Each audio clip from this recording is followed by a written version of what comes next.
چہرے پہ داڑھی دیکھ کے پلایا, دین کا نوکر سمجھ کے پلایا. مجھے اس نے مصطفیٰ کریم کی شریعت کا ایک ادنا خادم سمجھ کے, تو اللہ اس پہ مہربانی کر. میرے حبیب فرماتے ہیں پانی پلانے کی برکت سے اللہ اس گناہگار کو بھی جنت عطا فرما دے گا. کچھ باتیں ایسی ہیں جنہیں تھوڑا سا غور کے ساتھ, ٹھنڈے ذہن کے ساتھ سمجھا کریں. اسلام کی تاریخ 1400 سال کی ہے. 1000 سال پہلے کے داتا صاحب بزرگ ہیں. داتا صاحب فرماتے ہیں میں اس زمانے میں مرید ہوا, مجھے اجازت ہوئی, میں نے اپنے مرشد کی خدمت کری, پھر مجھے حکم ہوا اپنے قلم سے لکھتے, پھر میں لاہور آیا.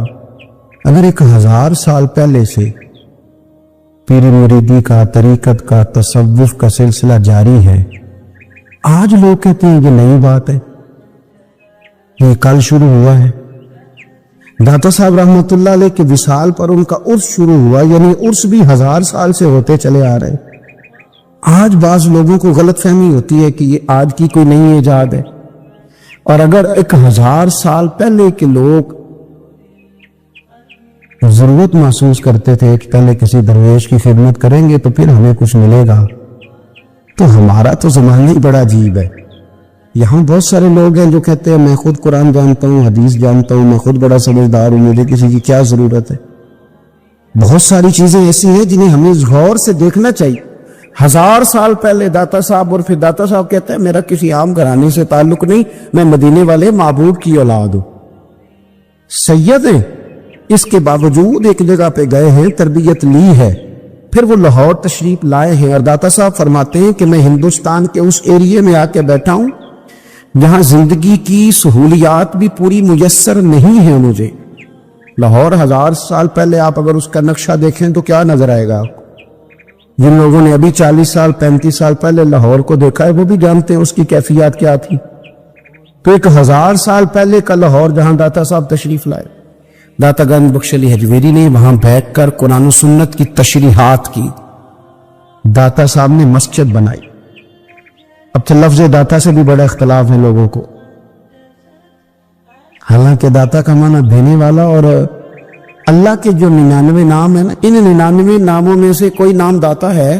ایسے لوگ کہتے ہیں یہ تو اللہ کا, بھئی یہ لفظ داتا تو ویسے ہی عربی کا لفظ ہی نہیں ہے.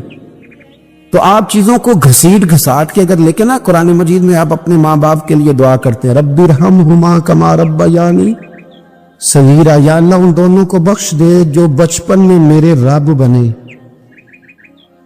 رب ارحمہما کما ربیانی صغیرا, رب کا معنی پالنے والا. تو قرآن مجید نے تو ماں باپ کو رب کہہ دیا تو شرک ہو گیا. وہاں اللہ رب اور معنوں میں ہے, ماں باپ رب اور معنوں میں ہے. یہاں معنی پالنے والے کا ہے. ماں باپ اولاد کو پالتے ہیں نا, اصل پالنے والا کون ہے؟ اللہ. تو اب کسی نے کہا کہ ابا آپ نے مجھے پالا ہے تو کافر ہوا کہ مسلمان ہوا؟ چھوٹی چھوٹی باتوں میں لوگ تقسیم کرتے ہیں اہل اسلام کی, یہ درست نہیں ہے. قرآن مجید نے حکم دیا کہ ان کے لیے دعا کرو ان لفظوں کے ساتھ. تو داتا کا معنی ان کا لقب ہے, یہ معروف لقب ہے ان کا, اس کا معنی دینے والا. تو بھائی اگر آپ مجھ سے کوئی 2-3 مسئلے سن لیتے ہیں, میں آپ کو دے دیتا ہوں تو شرک نہیں ہوتا. میرا استاد اگر مجھے 2-4 باتیں سکھاتا ہے تو شرک نہیں ہوتا. آپ کے اور میرے بزرگ والدین ہمیں کو 2-4 ہزار دیں, ہم ان سے مانگ لیں تو شرک, تو یہ اتنی زیادہ وہ معاملہ نہیں ہے. آپ اس کو سمجھیں. لوگ الجھاؤ پیدا کرتے ہیں, اس الجھاؤ سے بچنا چاہیے. ہم سے بندہ مسلمان تو ہوتا کوئی نہیں, لیکن ہر جمعے کو 2-4 لاکھ کو کافر ضرور کر دیتے. جانے کب مار دے کوئی مجھے کافر کر کے, شہر کا شہر مسلمان بنا بیٹھا ہے. تو اتنا سستا نہ کریں اس چیز کو, چیزوں کو سمجھیں اور غور کریں. تو داتا صاحب رحمت اللہ علیہ نے قرآن و سنت کی تشریحات کی. اب ایک بات میں کہنے لگا ہوں, داتا صاحب رحمت اللہ علیہ, بابا فرید صاحب رحمت اللہ علیہ, حضرت شیخ عبد القادر جیلانی غوث پاک رضی اللہ تعالیٰ عنہ, یہ وہ بزرگ نہیں ہے کہ جن کی تاریخ دفن ہے, جن کا کوئی پتہ نہیں کہاں سے آئے, کہاں گئے, کیا تھے, کیا کرتے تھے. یہ وہ اس طرح کے لوگ نہیں ہیں. ان لوگوں کا کلام اصل صورت میں آدمی دنیا میں موجود ہے. بابا فرید کی تحریریں موجود ہیں, حضرت غوث پاک کی کتابیں موجود ہیں, داتا گنج بخش علی حجویری کی کشف المحجوب شاید دنیا کی ہر زبان میں ملتی ہے. اب میں جو بات کہنے لگا ہوں اس پر غور کرنا. اگر کشف المحجوب آپ پڑھے نا ساری, تو سب سے پہلے وہاں ملنگوں کا داخلہ بند ہوگا. کوئی ملنگ آپ کو نظر نہیں آئے گا، چونکہ داتا صاحب کی تعلیمات بالکل اس کے برعکس ہیں. فوری طور پر وہاں عورتوں کا داخلہ بند ہوگا، چونکہ داتا صاحب کی تعلیمات اس کے بالکل برعکس ہیں. میلے ٹھیلے یہ ساری چیزیں وہاں بند ہوں گی. یہ کوئی کہیں نہیں داتا صاحب نے کہا کہ پنڈی سے پیدل آنا بڑے بڑے جھنڈے اٹھا کے اور میرے مزار پہ حاضری دینا. داتا صاحب اس کے مخالف ہیں، اس لیے کہ وہ کوئی ایسی چیز تو نہیں کہ وہ دفن ہے. داتا علی اجویری کی تعلیمات تو لکھی ہوئی ہیں، کتاب موجود ہے، اور ہر چیز کا انہوں نے بیان کر دیا اس کے اندر. علم سے شروع ہوئے ہیں وہ، علم، عمل، فقر. داتا صاحب نے تو کھانے کے آداب بھی بیان کیے. داتا صاحب نے چلنے کے آداب لکھے ہیں کشف المحجوب کے. داتا صاحب نے بولنے کا شریعت میں کیا طریقہ وہ بھی بیان فرمایا. داتا صاحب نے تو کوئی ایسی چیز نہیں ہے جو آپ کہیں کہ باہر سے لے کے جانی پڑے. مسئلہ تو یہ ہے کہ یہ جو کچھ ہو رہا ہے، ایک آدمی ان کی قبر سے پھول اٹھاتا ہے اور وہ کسی کے گلے میں ڈالتا ہے تو اس کا بھی اسے 400-500 روپیہ نذرانہ چاہیے. یہ کہاں لکھا ہے داتا صاحب نے؟ کس کتاب کا حصہ ہے؟ ان کے مزار کو آپ جس مرضی چیز سے غسل دیں، اور داتا صاحب نے نہیں کہا تھا کہ سندل لے کے آنا تو میری قبر کو غسل دینا. انہوں نے کہیں نہیں کہا. کیوں زیادتی کرتے ہیں مشائخ کے ساتھ؟ میرے اعلیٰ حضرت فاضل بریلوی رضی اللہ تعالیٰ عنہ سے کسی نے پوچھا تھا، ہم بڑی لوگوں کی باتیں سنتے، مزارات پہ لوگ جاتے تھے تو نفع ہوتا تھا، اب کیا بات ہوئی؟ اب اس طرح سے ہماری دعائیں مستجاب نہیں ہوتی. تو اعلیٰ حضرت فرمانے لگے، تم بزرگوں کے مزاروں پہ غیر شرعی کام کرتے ہو، اللہ والے تم سے ناراض ہو گئے. وہ تو تم سے ناراض ہیں، وہ تمہاری سفارش کریں گے اللہ کی بارگاہ میں، وہ تو ناراض ہے تم سے. تم وہاں جا کر جو کچھ کرتے ہو وہ ان کو راضی کرنے والا ہے کہ ناراض کرنے والا؟ تو داتا صاحب نے تعلیم، سب سے پہلے آپ نے اسبات علم کا باب باندھا ہے، اور آیت یہ لکھی ہے پہلے، انما یخشی اللہ من عبادہ العلماء. آپ فرماتے ہیں علم ہوگا تو بندہ اللہ سے ڈرے گا. اور بڑی یہ سخت بات ہے، پر داتا صاحب نے لکھی ہے، میری مجبوری ہے، تعلیمات داتا گنج بخش موضوع ہے، یہ بات کرنی پڑے گی. داتا صاحب کہتے ہیں جو بندہ بغیر علم کے فقیری کا دعویٰ کر جائے وہ اسی طرح ہے جس طرح کنویں کے گرد بیل پانی نکالنے کے لیے گھوم رہا ہوتا ہے. وہ چلتا تو رہتا ہے پر اس کی منزل کوئی بھی نہیں ہوتی، وہ گھومتا تو رہتا ہے پر اسے نتیجہ کوئی ملتا نہیں. فرماتے ہیں وہ اس بیل کی طرح ہے کہ گھومتا تو رہے گا پر کوئی منزل اسے میسر نہیں آئے گی. اگر کوئی منزل لینا چاہتا ہے تو پہلے اللہ کی کتاب پڑھے اور مدینے والے محبوب کی حدیث یاد کرے، پھر اسے منزل نصیب ہوگی، ورنہ اس کے لیے کوئی رستہ تعین ہو سکتا. اور داتا صاحب نے پھر حدیث لکھی نبی کریم علیہ السلام کی. فرماتے کچھ علم حاصل نہیں کرتے، کچھ علم لیتے ہیں پر اس سے نفع نہیں لیتے، پتہ ہوتا ہے پر عمل نہیں کرتے. آپ نے حدیث لکھی ہے، نبی کریم علیہ السلام نے فرمایا، اللہم انی اعوذ بک من العلم لا ینفع. اے اللہ میں اس علم سے تیری پناہ مانگتا ہوں جو علم تو ہو پر اس سے نفع نہ اٹھایا جا سکے، جو علم تو ہو پر اس پر عمل نہ ہو. داتا صاحب رحمۃ اللہ علیہ فرماتے علم ہمیشہ اس لیے سیکھنا کہ اللہ تبارک و تعالیٰ تمہیں اس کا نفع عطا کرے. اور پھر آگے بڑھتے ہیں تو آپ فرماتے ہیں جب علم سیکھ لو تو پھر نہ اللہ رسول سے عشق کرنا. فرماتے ہیں پھر نمازیں پڑھنا آسان ہو جائے گا، روزے رکھنا آسان ہو جائے گا، قرآن مجید پڑھنا آسان، محبت کرنا. اور آپ نے مثال دی، جہاں بھی کوئی بات سمجھاتے ہیں ایک مثال دیتے ہیں. مثال دی، فرمانے لگے حضرت عبداللہ ابن مبارک رحمۃ اللہ تعالیٰ علیہ فرماتے ہیں میں شروع میں ایک عورت پہ عاشق ہو گیا تھا.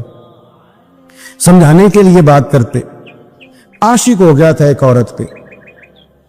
تو میں نے عشاء کی نماز اس کے محلے میں جا کے پڑھی. میرا مذہبی گھرانے سے تعلق تھا، نماز میں پڑھتا تھا. تو امام صاحب جو تھے نا، یہ داتا صاحب نے لکھا ہے کشف المحجوب، امام صاحب نے نا آیات ذرا لمبی پڑھی. میرے دل میں خیال آیا کہ مولانا آپ تو فارغ ہیں تو ہمیں تو اور بھی کام ہے. تو کہتے ہیں نماز سے فارغ ہو کے میں اس کے گھر کے چکر لگاتا تھا، ساری رات گھومتا رہتا تھا. وہ چند لمحوں کے لیے چھت پہ آتی تھی، دو ایک بات کرتی تھی، چلی جاتی تھی. حد یہ ہے کہ مجھے کبھی اس پہ غصہ بھی نہیں آیا اور اس کا انتظار کر کے کبھی میں تھکا بھی. یہ داتا صاحب لکھ رہے ہیں. حضرت عبداللہ ابن مبارک فرماتے ایک رات میں گیا، اسی طرح میں نے نماز پڑھی، پھر میں اس کے گھر گیا. میں ساری رات، سردیوں کی ٹھنڈی رات، 11-12 گھنٹے اس کے گھر کا طواف کرتا رہا، معاذ اللہ چکر لگاتا رہا. آدھی رات کو سحری کے وقت وہ چھت پہ آئی 1 منٹ کے لیے. اور کہنے لگی گھر میں مہمان بہت زیادہ ہیں، آج بات نہیں ہو سکے گی۔ حضرت عبداللہ ابن مبارک فرماتے ہیں کہ میں جب واپس لوٹا تو نہ مجھے اس پہ غصہ تھا نہ مجھے تھکاوٹ تھی، بلکہ میرے دل کے اندر اس کے لیے محبت بڑھ رہی تھی۔ میں کہہ رہا تھا کتنی اچھی ہے بیچاری، اتنے رش میں بھی اور اتنی مجبوری میں بھی 1 منٹ کے لیے چھت پہ آئی ہے، پھر بھی مجھے اس سے پیار بڑھ رہا تھا۔ کہتے ہیں جب میں تھوڑا آگے بڑھا تو فجر کی اذان ہو رہی تھی، یکدم میرے اندر سے آواز اٹھی۔ میں نے کہا عبداللہ اگر تو ایک عورت کے لیے ساری رات کھڑا رہتا ہے، نہ تھکاوٹ ہوتی ہے نہ غصہ آتا ہے بلکہ پیار بڑھتا ہے، اگر عورت کے لیے بندہ کھڑا رہ سکتا ہے تو رب رسول کے لیے بھی کھڑا رہ سکتا ہے۔ پھر تراویح پڑھنا کوئی اتنا مشکل کام نہیں ہے، پھر تہجد کے لیے اٹھنا کوئی مشکل کام نہیں ہے، شرط یہ ہے کہ پیار ہو جائے۔ ایک عورت کے لیے اگر یہ سارا کچھ ہو سکتا ہے تو اللہ رسول کے لیے بھی ہو سکتا ہے۔ فرماتے ہیں میں نے توبہ کر لی، اور پھر میرا حال یہ ہے کہ وہ توبہ کی اور پھر 60 سال گزر گئے، ساری رات مصلی پہ کھڑا رہتا ہوں، مجھے کبھی تھکاوٹ نہیں ہوئی، پھر کبھی تھکاوٹ نہیں ہوئی۔ تو داتا صاحب کہتے ہیں پہلے علم سیکھ، پھر اس کے بعد اللہ رسول سے پیار کر، اور پیار والی نماز پڑھ، مشقت والی نہ پڑھ، یعنی بوجھ والی نہ پڑھ کہ اب میری جان چھوٹ جائے تو میں بھاگ کے جاؤں، تم ادھر بیٹھو تو میں دوڑ کے نماز پڑھ کے آیا، یہ والی نماز نہ پڑھ۔ پھر تو آیا تو پھر ذوق پیدا کر، پھر تیرے اندر شوق ہو، پھر تو توانائی والا جذبہ رکھے دین کے معاملے میں۔ پھر داتا صاحب ایک تیسری بات ارشاد فرماتے، ایک تیسری بات داتا صاحب کرتے ہیں۔ داتا صاحب کہتے ہیں کہ یہ یاد رکھ کہ جو تجھے اعزاز ملے گا نا زندگی میں، اعزاز تجھے جو زندگی میں ملے گا اور کوئی کرامت اگر تجھے ملے گی تو وہ صرف نبی پاک علیہ السلام کی سنت اور شریعت کی وجہ سے ملے گی۔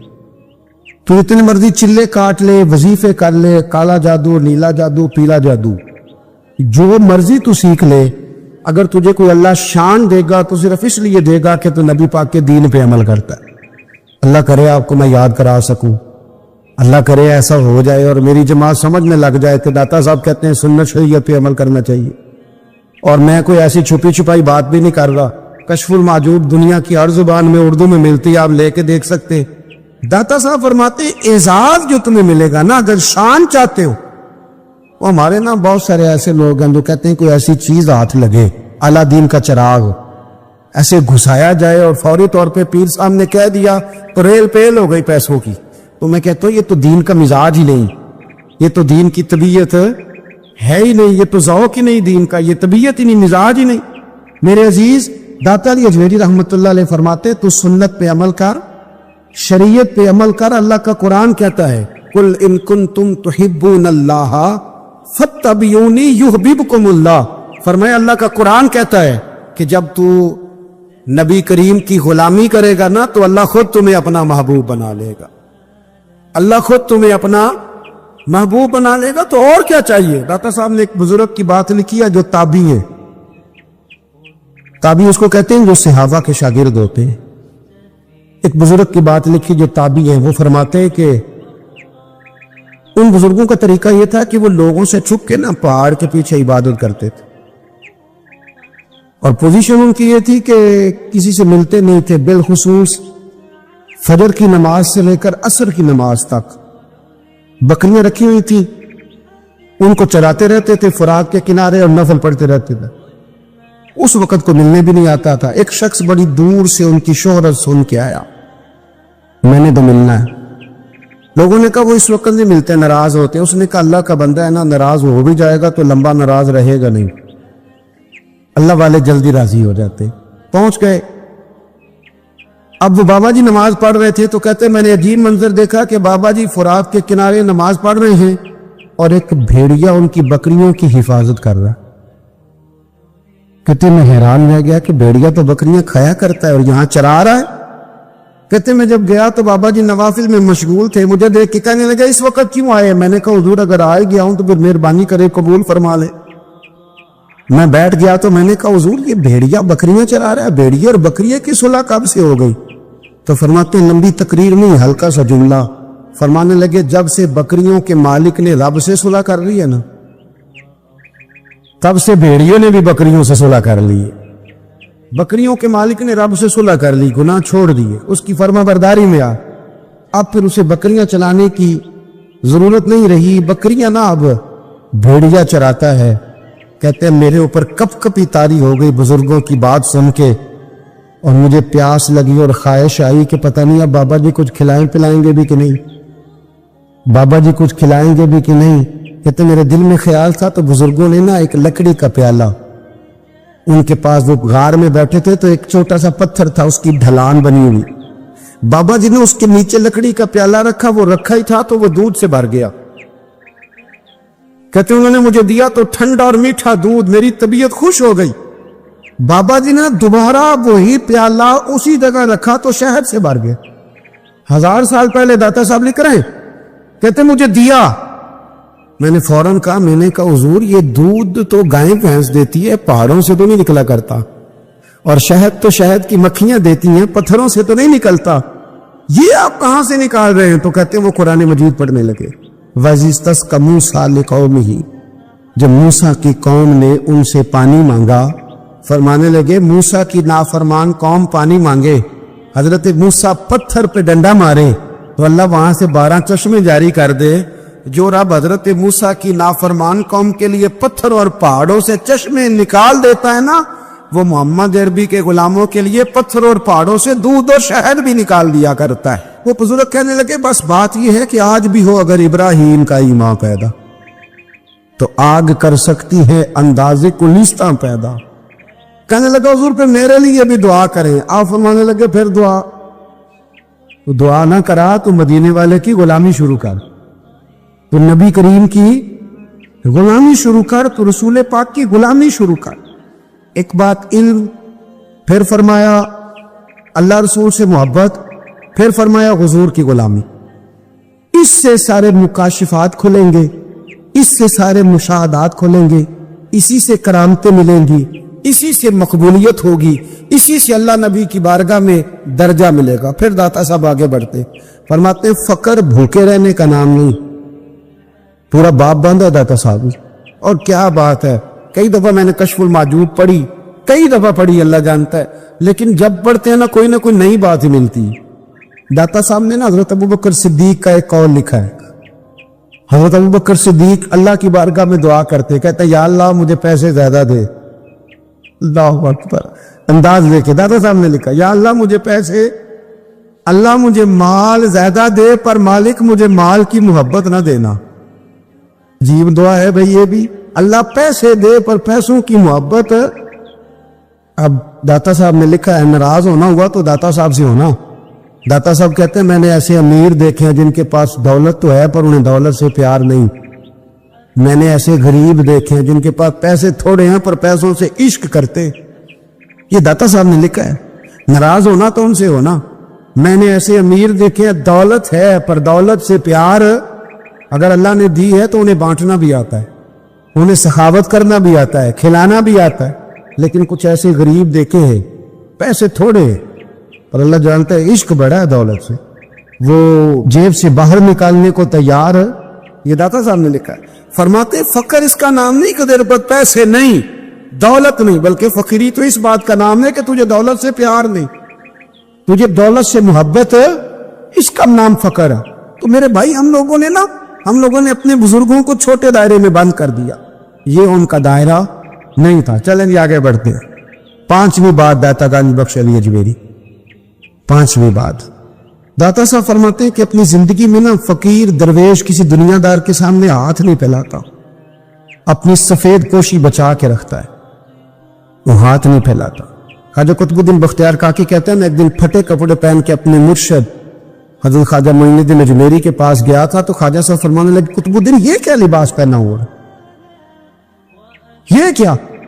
میں نے کہا حضور کیا ہوا؟ فرمانے لگے قطب الدین یاد رکھ فقیری اس طرح کی کرنا کہ بادشاہی معلوم ہو، کوئی یہ نہ سمجھے کہ بابے کو تو جوڑے کی ضرورت ہے ایسے کپڑے نہ لے کے دے دوں، اس طرح کی فقیری کرنا کہ فقیری بادشاہی معلوم۔ یہ کیا بات ہوئی کہ رنگ روپ اس طرح کا اختیار کرنا کہ ترس آئے کہ چلو حضرت صاحب کو بندہ 500 دے ہی جائے مہربانی کر کے، یہ کوئی رویہ نہیں ہے دین کا۔ داتا گنج بخش علی اجمیری فرماتے ہیں اپنی ذات پر کبھی سوال کا دروازہ نہ کھولو۔ آپ فرماتے ہیں میرے مریدوں سے پوچھ لو، میں نے دینے کا مزاج بنایا ہے، لینے کا مزاج نہیں بنایا۔